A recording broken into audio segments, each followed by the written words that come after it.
1845चा काळ दाखवला आहे. जागा आहे मॅसॅच्युसेट्स येथील बेनफिल्ड.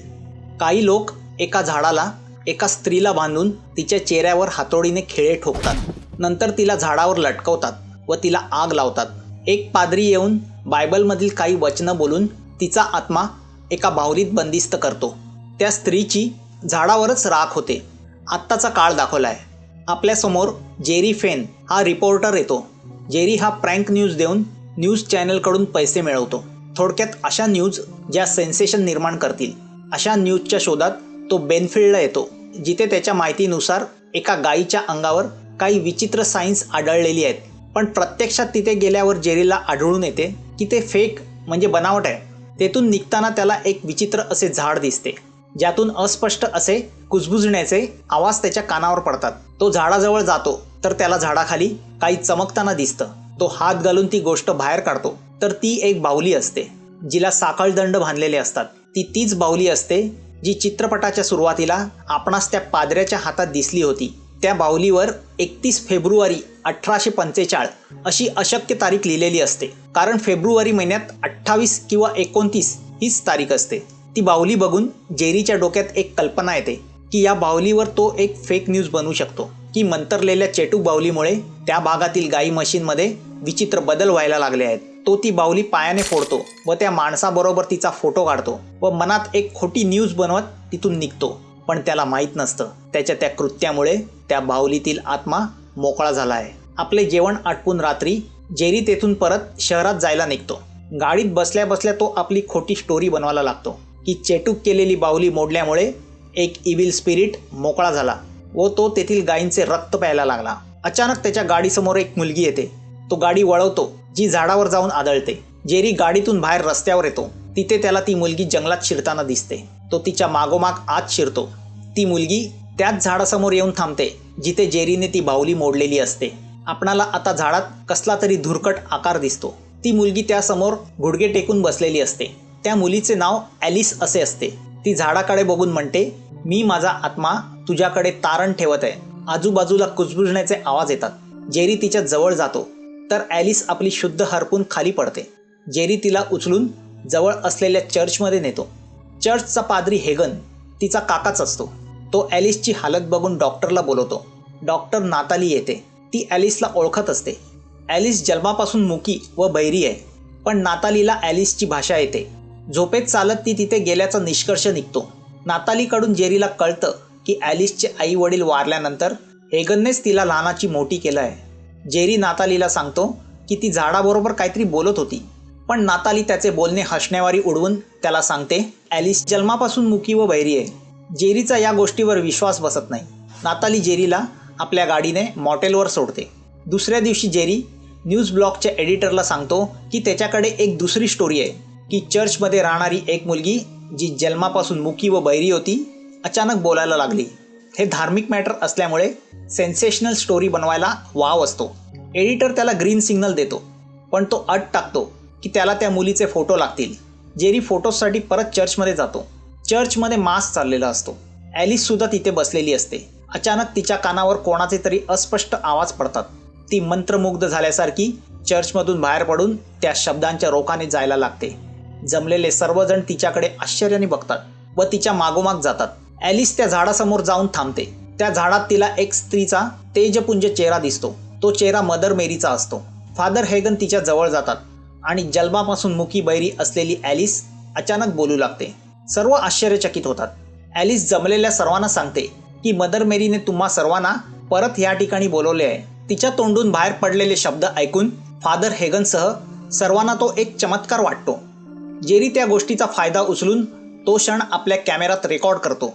रात्री जेरीला वाटतं की ही एक ब्रेकिंग न्यूज बनू शकते, म्हणून तो न्यूजपेपरच्या एडिटरला फोन करतो. पण ती त्याचं काही ऐकून घेत नाही, कारण याआधी बऱ्याच वेळा जेरीने खोट्या बातम्या दिल्या आहेत. ती फोन कट करते. रात्री जेरीला एक स्वप्न पडतं, ज्यात त्याला ती बाहुली व रक्ताने वाहणारी नदी दिसते. अचानक त्या नदीतून एक विचित्र पिशाच्य सदृश्य गोष्ट बाहेर येते व ती जेरीच्या अंगावर जाते. जेरी जागा होतो. दुसऱ्या दिवशी सर्वजण झाडाजवळ जमतात. त्यात एक टॉबी नावाचा अपंग मुलगा पण असतो. त्याला मेरीकडून चमत्काराची अपेक्षा असते. जसं ॲलिसचं मुकं बहिरेपण बरं झालं तसं त्याचं अपंगत्व बरं होईल अशी त्याची व त्याच्या आईवडिलांची अपेक्षा असते. ॲलिस येते, त्या झाडाजवळ जाऊन त्यावर हात ठेवते. तिला मेरीचा चेहरा दिसतो. ती तिचे हात त्या अपंग मुलाच्या पायावर ठेवते व त्याला मेरीचे स्मरण करून व्हीलचेअरवरून उठून चालायला सांगते. तो टॉबी व्हीलचेअरवरून उठून चालायला लागतो. सर्व आश्चर्याने दंग होतात. त्या मुलाच्या आईवडिलांच्या डोळ्यात अश्रू उभे राहतात. सर्व मदर मेरीचे आभार मानतात, पण चर्चमधील मदर मेरीच्या डोळ्यातून रक्ताचे अश्रू वाहू लागतात. ही न्यूज जेरी न्यूज चॅनलला देतो आणि या चमत्काराची चर्चा सर्वत्र होऊ लागते. कॅथलिक चर्चचे मुख्य फादर बिशप गेल सांगतात की याआधीही अशा घटना घडलेल्या आहेत व ती ठिकाणं एक पवित्र स्थळ म्हणून घोषित केली गेली आहेत. तर बेनफिल्ड सुद्धा एक पवित्र स्थळ बनेल. पण आधी खऱ्या खोट्याची शहानिशा करणे गरजेचे आहे. ते त्यासाठी डेलगार्ड या व्हॅटिकन पाद्र्याला तपासासाठी नेमतात. ॲलिसला रिपोर्टर उलटसुलट प्रश्न विचारतात, कारण चमत्कारावर कोणाचा विश्वास नसतो. जेरी तिला विचारतो की मेरीला आपल्याकडून काय हवं आहे. ॲलिस सांगते, आपला तिच्यावरील विश्वास. ॲलिस फक्त जेरीशीच संपर्क ठेवणार असल्याचे जाहीर करते. ॲलिसची न्यूज प्रथम जेरीनेच ब्रेक केल्यामुळे त्याचा भाव वाढतो. पण त्याच्या खोट्या बातम्या देण्याच्या सवयीमुळे व्हॅटिकनचा तपास अधिकारी डेलगार्डचा जेरीवर विश्वास नाही. आता त्या झाडाभोवती एक तंबू बांधला जातो. त्या झाडाखाली फादर हेगनना ती बाहुली मिळते. ते जसं ती बाहुली उचलतात, आपणास एक पिशाच्य त्या झाडातून प्रगट झाल्याचे दिसते. ते फादरना मारायला जाते, पण कोणीतरी आल्यामुळे ते परत जातं. इथे ॲलिसला कॉन्टॅक्ट करण्याचे अधिकार फक्त जेरीकडेच असल्याने तो तिचं फोटो सेशन करत तिचा इंटरव्ह्यू घेतो. ती सुद्धा त्याच्याबरोबर कम्फर्टेबल होते. जेरी तिला विचारतो की मेरीने तुलाच का निवडले. ॲलिस सांगते, मी इतकी वर्ष मला वाचा मिळण्यासाठी तिला मनापासून प्रार्थना केली, जी तिच्यापर्यंत पोचली व तिने मला दर्शन दिले, माझे अपंगत्व घालवले. इतकी वर्ष मी मुकी होते, कोणी माझे ऐकले नाही. आता मी बोलते आणि लोक माझे बोलणे ऐकायला आतुर झाली आहेत. इतक्यात फादर हेगन तिथे येतात व जेरीला वॉर्न करतात की त्यानं ॲलिसचा फायदा उचलू नये. जेरी त्यांना सांगतो, एक पवित्र स्थळ म्हणून घोषित केलं गेलं तर सर्वांनाच फायदा होणार आहे. हेगन सांगतात, एक जुनी म्हण आहे, जेव्हा कुठे चर्च बांधलं जाते त्याच्या जवळच डेव्हिल आपले घर बांधतो. ज्यांना याआधी मेरी दिसली आहे ते वर्षभरातच मेले आहेत, कारण सैतानाला लोकांनी देवावर विश्वास ठेवलेला आवडत नाही. तो आपला विश्वास भ्रष्ट करण्याचा प्रयत्न करतो. दुसऱ्या दिवशी ॲलिस हेगनबरोबर चर्चमध्ये प्रेयरची प्रॅक्टिस करत असताना हेगनला खोकल्याची उबळ येते. हेगनला अति सिगरेटमुळे फुफ्फुसाचा कॅन्सर झालेला आहे. आता हेगनचा श्वास कोंडायला लागतो. ॲलिस त्याच्या जवळ येऊन त्याला विचारते की तुझा मेरीवर विश्वास आहे का? तू आपला आत्मा मेरीच्या चरणी अर्पण करायला तयार आहेस का? तो हो म्हणून म्हणतो. प्राणकंठाशी आलेल्या हेगनच्या छातीवर ॲलिस आपला हात ठेवते आणि हेगनचा अडकलेला श्वास सुटतो. हेगनला आनंद होतो, पण दुसऱ्या क्षणी त्याला ॲलिसच्या मागे एक पिशाच्य सदृश्य गोष्ट दिसते. हेगन समजतो काहीतरी काळबेर आहे. नाताली, जेरी, डेलगार्ड व बिशप गेलला हेगनचा एका आठवड्यापूर्वीचा एक्सरे व आत्ताचा एक्सरे दाखवते. ती सांगते की हेगनचे फुफ्फुस इतके खराब झाले होते की तो फार फार तर 6 महिने जगेल असे वाटत होते, पण आत्ताच्या एक्सरेमध्ये त्याचं फुफ्फुस पूर्ण चांगलं झालं आहे. हा चमत्कार आहे आणि हे ॲलिसने हात ठेवल्यामुळे झाले आहे. अशक्य गोष्ट शक्य झालेली असते. जेरी डेलगार्डला सांगतो की आता तरी ॲलिसवर विश्वास ठेव. बिशप गेल प्रेससमोर बेनफिल्डच्या त्या जागेला एक पवित्र स्थळ म्हणून घोषित करतात. आता जगातले बरेच लोक ॲलिसच्या चमत्कारावर विश्वास ठेवू लागतात. न्यूजपेपरची एडिटर जेरीला फोन करून त्याला पेपर जॉईन करायला सांगते. तो तिच्याकडे मोठ्या पोझिशनची मागणी करतो, कारण ॲलिसची मुलाखत घेण्याचे हक्क फक्त जेरीकडेच असतात. जेरी या लाईफ टाईम ऑपॉर्च्युनिटीचा फायदा उचलायचं ठरवतो. पवित्र स्थळाच्या बांधणीसाठी कब्रस्तान दुसरीकडे शिफ्ट करायचं बिशपची ऑथॉरिटी ठरवते, जे ॲलिसला आवडत नाही. इथे चर्चमध्ये हेगनला एका कपारीत एक डायरी मिळते. ती डायरी वाचल्यावर हेगनला कळतं की ॲलिसवर मदर मेरी नाही तर एक डेमॉनिक अमानवी शक्ती प्रसन्न झाली आहे. जेरी रेस्टॉरंटमध्ये बसला असताना तिथे नाताली येते. बोलण्या बोलण्यात तो नातालीला सांगतो की मी पहिल्यांदा जेव्हा बेनफिल्डमध्ये आलो तेव्हा मला साखळदंडाने बांधलेली एक विचित्र बाहुली मिळाली, ज्यावर एक अशक्य अशी तारीख लिहिलेली होती, 31 फेब्रुवारी. नाताली सांगते की एखाद्या आत्म्याला जेव्हा एखाद्या बाहुलीमध्ये बंद करून त्यावर अशक्य अशी तारीख टाकली जाते तेव्हा तो आत्मा कायमचा त्या बाहुलीत बंदिस्त होतो. दोघं फिरत फिरत एका नदी किनारी येतात. त्या नदीला पाहताच जेरी ओळखतो की ती तीच नदी आहे जी त्याला स्वप्नात रक्ताने वाहताना दिसली होती. त्याला समोर एक विचित्र घर दिसते. नाताली सांगते की या जागेला 1845 पासून इतिहास आहे. जेरीच्या डोळ्यासमोर एक भयानक आत्मा येतो. ॲक्च्युली ती जागा व ते घर त्या चेटकिणीचं असतं जिला चित्रपटाच्या सुरुवातीला आपण जळताना बघितले होते. जेरीचे अंतर्मन त्याला सांगते की काहीतरी काळबेरं आहे ज्याचे परिणाम फार वाईट होणार आहेत. तो हेगनला भेटायला चर्चकडे निघतो. चर्चमध्ये हेगन बसला असताना त्या चेटकिणीचा आत्मा तिथे येतो व त्याला धमकी देतो की मी तुला बरं केलं आहे आणि तू आता माझ्या विरुद्ध जाण्याचा प्रयत्न करत आहेस, ज्याचा परिणाम तुझा वाईट मृत्यू आहे. ती हेगनला मारते. जेरी चर्चमध्ये पोचतो. तिथे त्याला फादर दोरखंडाला लटकताना दिसतो. सर्वांना वाटतं फादर हेगनने आत्महत्या केली, पण जेरीला कुठेतरी वाटत असतं की काहीतरी डेमॉनिक आहे. हेगनच्या जाण्याने ॲलिस खूप दुःखी होते. जेरी तिची मुलाखत घेतो. त्यावेळी तो तिला सांगतो की तुला असं वाटतं का हेगनच्या मृत्यूमागे डेव्हिलचा हात आहे. त्याच्या या वाक्याने ॲलिस रागावते व त्याला सांगते तू मेरीवर शंका घेत आहेस, जो मेरीचा अपमान आहे. तिला फक्त तिच्यावरील लोकांचा विश्वास हवा आहे. रात्री जेरी मॉटेलवर परततो. त्याला कॅरिडोरमध्ये चालताना कोणाचे तरी कुजबुजण्याचे आवाज येतात. तो वळून बघतो तर त्याला एक पिशाच्य सदृश्य व्यक्ती दिसते, पण ती क्षणात गायब होते. रात्री जेरी ॲलिसच्या इंटरव्ह्यूजचे फुटेज तपासत असताना त्याला ॲलिसच्या मागे कोणाचे तरी पिशाच्य दिसते जे त्याच्या अंगावर धावून येते. तो ते बघून शॉक होतो. दुसऱ्या दिवशी तो नातालीला आपल्या मनातील डेव्हिलविषयीची शंका बोलून दाखवतो. तिलाही ते पटायला लागतं. ते दोघं चर्चच्या मागच्या रूममध्ये ठेवलेले जुने रेकॉर्ड तपासायचं ठरवतात. जेरीच्या मनात 1845चे रेकॉर्ड तपासायचं असतं. त्याला तिथे हेगनने ठेवलेली ती डायरी मिळते. ती फादर प्रिस्कॉटने 1845 साली लिहिलेली असते. त्यात त्यांना मेरी एल्नॉर बद्दल लिहिलेले आढळते. मेरी एल्नॉर ही एक चेटकीण होती व तिने सैतानाची पत्नी म्हणून स्वतःला अर्पण केले होते. तिने आपल्या चमत्काराने लोकांना भासवले की ती वर्जिन मदर मेरी आहे व तिच्या तोंडचे शब्द हे मदर मेरीचे आहेत. ती लोकांची दुखणी बरी करू लागली व त्याच्या बदली त्या लोकांचे आत्मे सैतानाला अर्पण करू लागली. जे लोक तिच्यावर अविश्वास दाखवू लागले ती त्यांना भयानक मृत्यू देऊ लागली. शेवटी गावातील लोक एकत्र झाली व त्यांनी मेरीला पकडले. तिला तिच्या घराजवळील बर्फाळ पाण्यात बुडवले. मेरीने मान्य केलं की ती सैतानाची गुलाम आहे, ज्याची तिला शिक्षा दिली गेली. तिच्या तोंडावर खिळ्याने मेरीचा मुखवटा असलेला मास्क ठोकला. तिला झाडावर लटकवण्यात आले व नंतर जाळून टाकण्यात आले. तिच्या शरीराची राख तिच्या आत्म्यासह एका बाहुलीमध्ये बंदिस्त करण्यात आली. मेरी मरताच तिने केलेले चमत्कार सुद्धा गायब होतात. जे तिच्या चमत्कारांनी बरे झाले होते ते पूर्वीसारखे आजारी होतात. जेरी व नातालीला कळते की फादर हेगनला ही गोष्ट माहीत झाली होती, म्हणूनच त्या मेरी नावाच्या चेटकिणीच्या आत्म्याने त्यांना मारले. ही मेरी मदर मेरी नसून डायन मेरी आहे, जिला सैतानासाठी लोकांचे आत्मे हवे.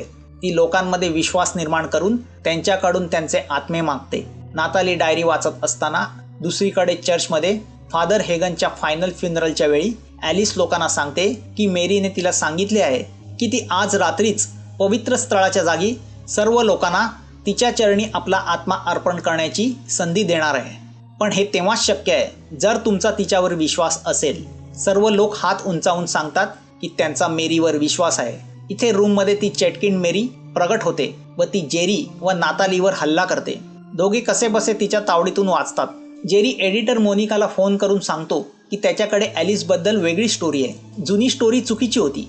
जेरी व नाताली दोघं चर्चच्या ऑथॉरिटी बिशपकडे म्हणजेच बिशप गेलकडे जातात. जेरी गेलला डायरी दाखवून मेरी एल्नॉरबद्दल व 1845 साली घडलेल्या घटनेबद्दल सांगतो. तो त्यांना सांगतो की ॲलिस जे करत आहे ते सैतानी आहे. गेल त्याच्यावर विश्वास ठेवायला नकार देतो. जेरी मिशनरीच्या पुरातत्व विभागात जाऊन संबंधित कागदपत्र बघतो. त्याला आढळून येते की चेटकिणी आपला वारसा आपल्या संततीमार्फत पुढे चालू ठेवतात व मेरी एल्नॉरने मरण्यापूर्वी एका मुलाला जन्म दिला होता व त्या मुलाचे नाव निकोलस पॅजेट होते. ते नाव ऐकून नाताली शॉक होते, कारण ॲलिसचे आडनावसुद्धा पॅजेट असते. मेरीने मरण्यापूर्वी सांगितले होते की मी जरी मेली तरी मी माझ्या मुलांतर्फे या जगात येईन. त्यांना कळून येते की ॲलिस ही मेरी एल्नॉरची वंशज आहे व तिने ॲलिसच्या आत्म्यावर कब्जा केला आहे. जेरी टेलिफोन करून बोलत असताना कॉम्प्युटरच्या मॉनिटरला आग लागते. समोरच्या मेरीच्या पुतळ्याला क्रॅक जातात. तो फुटतो व आतून मेरी एल्नॉर प्रगट होते. ती जेरीवर हल्ला करते. इतक्यात मागून डेलगार्ड येतो व बायबलमधील वचनं बोलायला लागतो, पण त्याच्या बायबलमधील शाई विरघळते. तरी तो बायबलचे पाठ चालूच ठेवतो. ते ऐकून मेरी गायब होते. डेलगार्ड व जेरीला कळते की रात्री जो समारोह होणार आहे त्यात लोक आपला आत्मा मदर मेरीला नाही तर चेटकिन मेरीला अर्पण करणार आहेत आणि जर तसे झाले तर ते सर्व सैतानाचे गुलाम होतील व जगावर आपत्ती येईल. जेरी, डेलगार्ड व नाताली ती तुटलेली बाहुली घेऊन चर्चमध्ये येतात. त्यांना मेरीचा आत्मा त्या बाहुलीत परत कैद करायचा असतो. दुसरीकडे पवित्र जागी सर्व लोक जमतात. समारोह चालू होतो. चर्चमध्ये डेलगार्ड होली माचीसची काडी पेटवतो, पण ती विझते. तो परत पेटवतो, ती परत विझते. ते समजून जातात मेरी आली आहे. तिसरी काडी पेटवताच जीसस क्राइस्टच्या क्रॉसला आग लागते. तो क्रॉस डेलगार्डच्या अंगावर पडतो व तो त्यात जळून मरतो. जीससच्या डोळ्यातून रक्ताचे अश्रू वाहू लागतात. जेरी व नाताली दोघं चर्चमधून बाहेर पडतात व समारोहाच्या ठिकाणी पोचतात. त्यांना माहीत असतं की मेरी एल्नॉरची ताकद तिच्यावरील लोकांचा असलेला अंधविश्वास आहे. जर तो विश्वास मोडला तर मेरीचे अस्तित्व संपुष्टात येईल. ते लोकांमध्ये जागृती करण्यासाठी टेंटमध्ये पोचतात.